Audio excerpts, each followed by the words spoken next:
لو ناوي تعالى عند الغاوي، بأبسط الإمكانيات بنعمل عمليات. شايفين دي؟ طالعة من زور دي.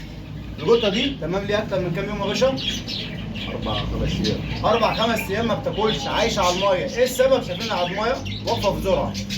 طب أنا عملت إيه؟ أنا ما عملتش حاجة، مش زي كيمياء يعني، الموضوع مش كيمياء، الموضوع كله إن أنا عطيتها بنج بلشتها نص سنتي، نامت، كتفت رجليها برضه، لبست الجوينت اللذيذ، جبت الجوينت الجفت ده تمام، طهرته تمام عشان خاطر يبقى متعقم، وبدأت أشتغل. بص طالع منها أدي عضماية أهي تمام، أدي عضماية أهي شايفين تمام، وأدي الحتة الكبيرة. كده القطه الحمد لله اقدر اقول لك تمام، الحمد لله كل حاجه بقت زي العسل. هي حاله ضغط فوق، نحط لها اكله وشربه هترجع زي ما كانت تمام الحمد لله.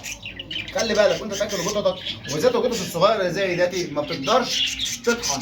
تطحن يعني تاكل في المزايا وتطحن الاكل وتهضمه، مش هيقدر. ليه؟ ده لسه صغير، لسه السنان لبني طريه، مش زي القط الكبير ولا زي الكلب الكبير احط له اي عظميه يدوس. لا، لو هتقعد تاكل عظم زي كده ادي عظم ناعم، اتاكد ان العظم مستوي على الاخر وعظم يكون ناعم. لكن بص العظميه عامله ازاي، بص بص ايه، شايفين السن ده؟ السن ده كفيل لوحده فمن زي يقطع جذورها يموتها وقتي تمام، بس هو ربنا بيحب عشان خاطر اهلها ايه؟ صحابها ناس غلابه تمام. بص ده ايه ده؟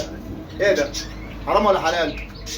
احنا ولا دكاتره ولا مخترعين، احنا غواي. لو ناوي تعالى عند الغاوي. اشوفكم على خير.